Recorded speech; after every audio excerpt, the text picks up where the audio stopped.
윤석열의 못남은 까도 계속 나오고 파도 계속 나오는데 이런 윤석열에 대해서 아직도 정리를 못한 것이 바로 국민의힘 아니겠습니까?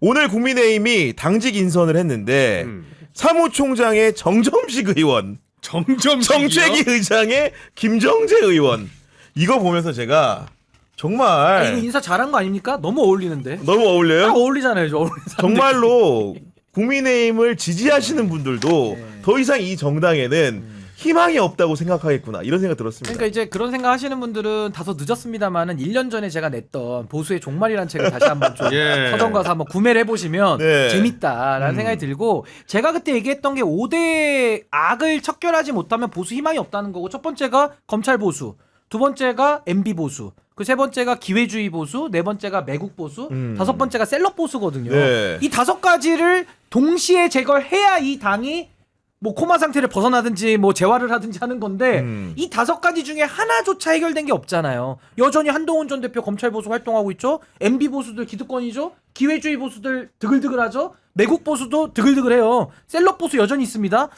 그러니까 이게 지금 정점식 사무총장, 김정재 정책위 의장, 그리고 이제 비대위원장의 송원석, 아까 네. 변전충 뭐 전혀 와닿지 않는 얘기만 하고 다니기 때문에 그냥 이 당의 현 주소고 앞으로 미래가 여전히 어둡다. 아마 종말 될 겁니다. 아니 정점식 지역구가 경남 통영고성, 그다음에 김정재 지역구가 경북 포항인데 그러면 원내대표 겸 비대위원장까지 셋 다 영남입니다. 심지어는. 그러니까 네. 이게 지금 그러니까 인력 풀의 한계를 드러낸 것도 있고요. 그러니까 무슨 얘기냐면은 원래 영남에 편중돼 있잖아요. 지금 이거 전체 의원의 70% 정도가 비례 빼면은 거의 지역구로면 다 70% 이상이거든요. 영남의 TK/PK가. 근데 여기에다가 더 문제는 뭐냐면은 이놈의 죄송합니다. 이 비대위가 맨날 했으니까 비대위에 했던 사람 바로 직전에 뭐 비대위나 했던 사람도 또 쓸 수 없잖아요. 그러니까 씨가 말랐어요, 진짜로. 그러니까 이게 지금 이 역대 지금 한번 3년 한 4개월 동안 이 정당에 무슨 일이 있었는지 그렇네. 지도 체제를 자 이준석으로 시작했어. 그 윤석열 정부 시작할 때 예. 이준석 하다가 권성동 권한대, 그다음에 주호영 비대위, 다시 권성동 권한대 네. 잠깐 했죠. 그다음에 정진석 비대위, 그다음에 김기현 대표, 그다음에 한동훈 비대위, 그다음에 윤재옥 권한대행, 그다음에 황우여도 한번 있었죠. 황우여. 황우여 한번 있었나? 황우여 그다음에 비대위. 선출직으로 또 한동훈. 그랬다가 다시 황우여 비대위 다음에 그 윤재호 권한대행이 잠깐 하고 그 다음에 한동훈 대표, 그 다음에 다시 이게 그러니까 김용태 비대위원장도 있었는데. 그러니까 그 다음에 이제 권영세도 나오고 권성동도 나오고 김용태도 나왔다가 송원석까지 온 거거든요. 그러니까 평균으로 나누면은 3-4개월밖에 안 돼요. 이게 그러니까. 이렇게 비대위가 오면은 또 비대위원 또 새로 뽑아야 되잖아요. 시킬 사람도 없긴 했겠다 보니까는. 비대위만 7번째예요. 지금 비대위만 7번째니까 그러니까 더 이상 쓸 수 있는 사람이 옛날에 했던 사람들 빼고 하면은 이제 정점식 안 했어? 야 빨리 해봐. 아는 사람 뭐 있어? 참신한 얼굴이야. 안 했어, 나는 안 했어. 참신해 안 했으니까. 아니 근데 정점식은 제 기억이 맞다면은 그 무슨 정책위 의장인가 좀 하다가 중간에 이제 한동훈 온 다음에 그 갈등 유인 문제 가지고 갈등 피고 그러지 그때도 않았습니까? 뭐 방빼라 뭐 하면서 네. 다퉜던 기억도 나고 네. 뭐 우리 김 대표님 말씀하신 대로 이제 답이 없는 거죠. 그럼 답이 없으면 어떻게 하면 됩니까? 셧다운 내리면 되는 거예요. 그렇지. 근데 근데 이걸 가지고서 뭐 답 없다고 자기들끼리 뭐 지금 머리 맞대가지고 뭐 회의 맨날 하는데 회의감만 드는 거예요 그냥. 그래서 저는 이제 국민의힘은 빨리 이게 자의에 의해서 개혁은 뭐 물 건너간 지 오래됐고 네. 자의로 문을 닫는 것도 힘들다. 그러니까 타의에 의해서 이제는 심판받고 종말로 가야 되는데 결국 시간은 좀 걸리겠습니다만은 이대로 가거든요. 결국에는 당내에서 뭐 이번에 뭐 혁신이 출범하고 뭐 여러 가지 정계 개편들도 일부에선 또 얘기를 하던데 그것조차 안 되는 거예요. 단적인 예가 지금 국민의힘을 구원할 구원투수 누굽니까? 그게 한동훈 전 대표인데 제가 아까 검찰 보수 1번에 얘기했죠. 1번에. 네. 1번으로 없어져야 될 그 검찰 보수의 상징인 인물 윤석열 정권의 초대 법무부 장관 황태자 한동훈이 거기서 그냥 구원투수처럼 지금 어깨 풀고 있는 거예요. 근데 그 공은 너무 때리기 쉬운 아리랑 공이어가지고 매번 홈런이거든요. 매번 눈 감고 때려도 홈런 맞아요. 이조 심판론 누가 했습니까? 누가 맨날 총선 뭐 다 선거 말아먹은 게 사실상 한동훈 전 대표 체제 있었는데 네. 본인은 그러죠. 억울했고 나는 뭐 윤석열 책임론이고 나 때문에 진 건 없는데 그러니까 이 집단이 안 되는 거예요. 책임 정치를 못 하잖아요. 그럼 그때 자기가 한동훈 전 대표가 윤석열 살아 있을 때 왜 그때 그럼 단식도 못 하고 왜 머리 밀고 이런 걸 못 합니까? 그런 거 적극적으로 했었어야죠. 단식 삭발, 기가 있다면 단식 삭발, 뭐 호캉스 농성이라도 농성. 나경원처럼이라도 텐트 치고 뭘 했었어야 되는데. 김밥 먹고 했었어야 되는데 그걸 못했잖아요. 근데 이제 와가지고는 그때 기회가 있었으면 난 계엄도 막았는데 뭘 막아요. 막기는 그날도 막 그 호떡 뒤집듯이 오락가락 해가지고 한독수랑 짜서 한번 권력 해볼래라도 안 맞아. 되니까 막판에 탄핵 찬성했지. 국민들이 다 알거든요. 네. 윤상현 의원이 얘기했듯이 뭐 1년 지나면 야 재서봐 다 잊어버려. 이게 아니에요. 재서봐 야 1년 지나면 다 잊어버려. 뭘 잊어버리기는 국민들이 다 기억하는데 유튜브에 다 나오는데 저는 또렷이 기억합니다. 그렇죠. 다 기억나. 아까 이준석 뭐 주호영 다 이거 우리 다 남잖아요. 비대위원장 역사가 다 기억해요 지금. 아니 그러니까 분들이. 이런 상황에서 저는 안철수 의원이 덜컥 혁신위원장 받았잖아. 어떻게 할 거야 도대체 지금 이 혁신이. 그러니까 네, 안철수 의원은 도박이에요. 근데 일종의 왜냐하면은 지금 안철수 합당을 했는데 안철수 개라고 들어왔던 몇몇의 의원들도 사실은 지금은 흔적도 없이 사라져 버렸거든요. 네. 혼자 남아 있으니까 지금은 당 친윤들의 주류들의 힘을 받거나 아니면은 아예 개혁의 세력의 선봉장으로 좀 서려고 네. 하는 것 같은데 안철수 의원은 입장은 이해가 갑니다. 사실은 이 지금 아니면 또 언제 이렇게 정책을 맡아보겠나 이 지금 생각은 아니면 언제 맡아. 네, 아무도 안 하려고 하거나 뭐 이럴 때 이제 뭔가 도박수로 던져야 되는 것도 맞는데 이거는 제가 보기에는 이거 면면을 봐요. 그러니까 네. 이게 그러니까 그러니까 더 있어요. 사실 아직 인물이 있는데 또 친한계라고 친한계는 안 된다라는 게 대원칙이거든요. 맞아요. 네. 당내에서. 친한계는 한 명도 안 들어갔어요. 그러니까 이게 엉망진창. 아니 저는 이런 중세 암흑 같은 국민의힘 상황에서 친한계 대응도 어떤가 좀 봤더니 정말로 실망스러운 게 저는 이런 겁니다. 기껏 내놓는다는 게 친한계 우재준 의원 젊고 참신한 초선 의원인 줄 알았는데 하는 얘기가 안철수 위원장이 혁신안에 중신 선배들의 차기 총선 불출마 정도는 담아야지 국민 눈높이에 맞는 변화 반성이라는데 지금요 작년에 총선 치렀거든요. 야 3년 남았는데 남았어. 무슨 중진 의원들이 벌써 총선 불출마 선언을 하냐 이겁니다 지금. 그러니까 이게 답이 없어서 없는 게 아니라 답이 있는데 하기 싫은 거죠. 저는 지금 국민의힘이 지금 상황에서 할 수 있는 것은 이제 뭐 국민들 앞에 석고대지도 안 믿고요. 이게 워낙 양치기 소년처럼 돼 있어가지고 지금 할 수 있는 거는 여기서 지금 국민의힘 배지 107명인가요? 이분들 전원 의원 사퇴를 해도 국민들이 동정 안 할걸요? 그냥 그게 기본 디폴트 값이라고 봐야 돼요. 그러니까 다음 총선 안 나갈 게가 아니라 지금 해롭게 하는 걸 중단해야 돼요. 근데 오늘도 뭐 김민석 후보자 뭐 하는데도 안 들어가 버려. 안 들어오죠. 국회에. 들어갔지, 예. 그리고 지금도 나경원 의원 그 호텔 온 것처럼 뭐 좋은 김밥 먹으면서 막 그 토크쇼 진행만 해. 이게 지금 이 당의 현실인 거예요. 그러니까 저는 우재준 의원도 역시 지금 정치를 잘 모른다. 그리고 국민의 나는 민심을 이게- 모른다. 네. 근데 전 안철수 의원 제가 한 말씀 드리면요. 더 심각한 게 이분 정치 15년 했거든요. 대선도 몇 번 나왔습니까? 상습 출마인데. 벌써 15년 됐어? 대선을 몇 번 나왔냐고. 어. 남들은 한 번도 못 나가는 대선을.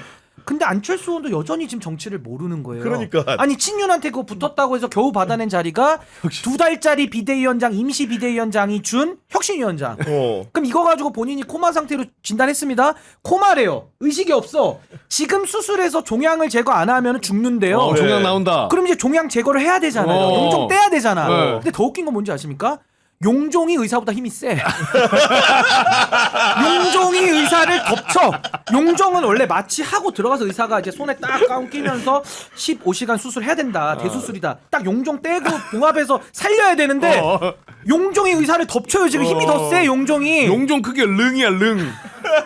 시간이 안 돼. 그래서 저는 안철수 의원 결국에는 용종 뗄 힘도 없지만은 본인의 새 정치를 아직도 얘기를 못 하고 있잖아요. 그리고 혁신전대 옛날에 노래 불렀던 것도 거의 희화화돼 있지 않습니까? 맞아요. 근데 또 혁신위원회 들어가가지고 본인이 또 혁신 이미지를 갖고 싶은 건 알겠으나 아무것도 할 수 없고 그냥 2달 동안 희화화되다가 또 끝나는 거예요.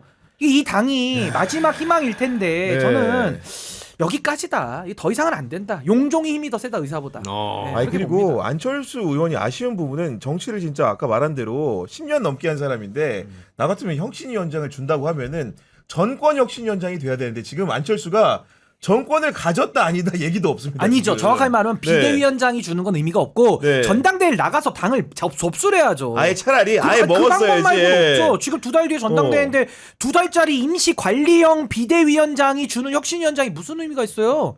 무슨 의미가 있어요 그게? 정말 15년 정치 이거는 뭐 안철수 의원이 이제 아직 생각은 모르지만은 차기 전당대회 출마는 아직 안 한다고 생각하지 말은 않는다라고 했는데, 얘기는 했지만은 예. 제가 보기에는 혁신위원장을 하면서 성과를 좀 내고 그러니까요. 전당대회도 출마하려는 것 같아요. 그러니까 당권을 쥐기 위한 어떤 도구로 이제 혁신위원장을 쓰려는 것 같은데 이게 계획대로 안 될 가능성이 상당히 높다. 제가 보기에는 그러니까. 예. 혁신이가 성공한 꼴을 못 봤습니다. 지금 혁신이가 성공한 게 예전에 이제 홍준표 혁신이 정도, 네. 박근혜 대표 때 홍준표 혁신이 정도고 가장 최근에는 이뇨한 혁신이 망했잖아요. 이 미스터 린튼 뭐 이런 것만 나고 준석이가 맞아. 도덕이 없다 그랬지. 도덕이 없다. 부모한테 뭐 교육을 잘못 받았는데 뭐 이런 것만 남았거든. 그러니까 도덕이 없다는 말을 했는데 도덕, 그 말 자체는 지금 재평가되고 있어. 그건 이제 이번에 토론 때문에 재평가. 그러니까 이게 남는 게 없는 거야. 그러니까 사실은 그래서 굉장히 어려운 아니 그리고 숙제예요. 이런 보수의 절망적인 상황 속에서 예를 들면 개혁신당이란 당이라도 좀 온전하면은 뭔가 좀 희망을 보고 옮기겠다는 분도 있을 텐데 우리 벌써부터 희낙낙입니다. 지금 보니까 이준석 의원 이틀 앞입니다. 지금 국회 제명동의안 청원 끝나는 게 60만 명을 넘겼다고 합니다. 아니 제가 아까 왜 웃었냐면 이준석 의원 때문에 웃은 게 아니라 네. 보수의 종말이거든요. 원 제목이 보수의 절망으로 바꿔야겠다라는 생각이 들어가지고 워딩이 너무 좋아서 제가 그랬어요? 웃은 네. 거고요. 오해하지 이준석 때문에 웃은 마시고요. 줄 알았는데. 아니 웃지 않습니다. 진지하게 합니다. 네. 아니 근데 이준석 의원에 대해서는 이제 국민동의 청원 이제 제명을 해라라는 게 60만이 넘어섰어요. 60만. 이게 앞자리가 바뀌었고 이제는 국회가 응답하지 않을 길이 없겠죠. 60만 명의 국민들이 그 힘든 절차를 들어가서 동의를 해놨으니까요. 그러니까 결국에는 보수라는 데가 오세훈 시장이 뭐 김재섭, 김용태, 이준석 3명 데려다가 뭐 그 자리에 권영진 의원도 있었다고 하는데 뭐 밥을 사먹이고 뭐 보수의 희망이야 뭐 니들이 재건을 해봐 뭐 여러 힘을 줬겠죠. 근데 네. 그게 안 되는 게 김용태 아웃됐죠. 비대위원장 갖고 짐 쌌죠. 바로 김재섭 지 김재섭 어. 여기는 이제 친윤도 아니고 친한도 아니에요. 여기 친기예요. 기회주의자. 기회주의 친기다려. 계속 기다리는 거예요. 망할 때까지.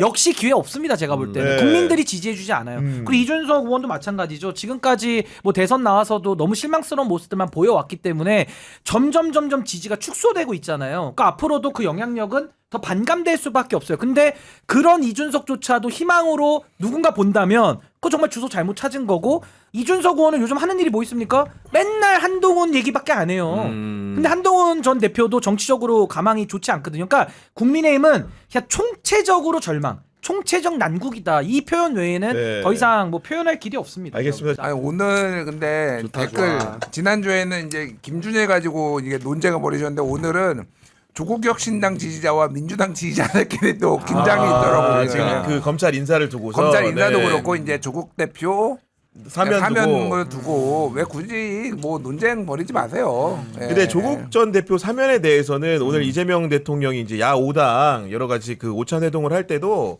그 얘기에 대해서 즉답을 안 해서 지금 생긴 문제 같아요. 그러니까 아마도 이제 명시적으로 누가 물었을지 뻔하죠. 그렇게 물었을 때 그 노동자들의 억울한 그 실형 선고에 대해서는 뭔가 적극적인 자세를 취한다고 말하면서도 조국 전 대표에 대해서는 약간 말을 아끼는 분위기였는데 그거는 아무래도 그 자리에 있는 여러 그 정당들도 있는 상황이고 그러니까 상식에 그냥 입각해서 말씀을 드리면은 조국 전 대표가 설마 안 풀려나겠습니까? 저는 그러니까 그렇다고 생각은 안 합니다. 예. 예, 그거가 그러니까 뭐 질문을 할 수도 있고 그 대통령이 그 자리에서 답변 안 할 수도 있는 거예요. 그러니까 질문을 왜 했냐 가지고 너무 뭐라고 하지 말고 네. 대통령은 왜 답변을 안 하느냐, 네. 왜 도와줬는데 왜 이렇게 우리한테 이렇게 돌아오는 게 없냐, 뭐 이렇게 하실 필요도 없는. 왜냐면은 사면은 아시겠지만은 그 직전에 여러 가지 정무적 고려와 여론을 보고 이제 판단해서 하는 거잖아요. 그렇죠. 네. 지금 언제 뭐 8.15를 보는 건지 모르겠는데 이렇게 오래 전부터 사면을 공개적으로 한 적은 대한민국 역사에 한 번도 없어요. 그러니까. 그리고 원래 사면 명단 네. 같은 경우에는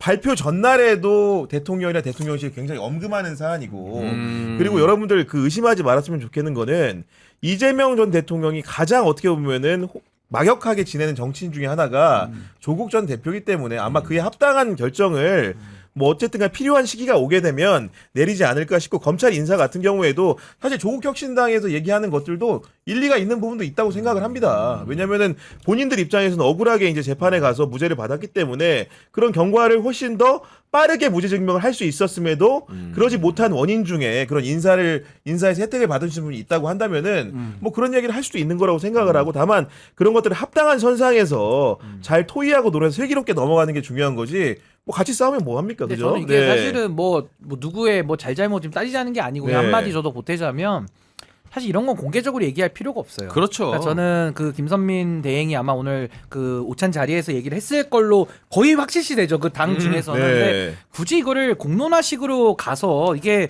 조국 대표께도 더 좋지 않다고 저는 봐요. 그러니까 이런 부분은 뭐 내밀하게 얘기할 부분이 있다면 그렇게 건의를 해서 오히려 일이 되도록 만드는 게 더 좋다고 저는 개인적으로 보고 무엇보다 정치인 사면에 대해 가지고는 국민들이 검찰권 남용이라는 걸 인정을 하고 있습니다만은 네. 그래도 신중하게 보는 부분이 있기 때문에 전 사면이라는 거 특히 나 특별 사면에 대해서는 아마 대통령께서도 고심이 이건 많을 수밖에 없는 네. 거를 좀 이해를 해야 된다. 제가 딱 한마디만 하고 마무리를 하면은 만약에 오늘 이재명 대통령이 야후당 대표를 만난 자리에서 조국 전 대표를 사면한다고 했으면 내일 아침에 조선일보가 그렇죠. 어떻게 썼을지를 상상해 보십시오. 그 말로 제가 대신해 말씀드리도록 오늘 하겠습니다. 기자회견이 다 네. 없어지는 수준이니까요. 그럼요. 네.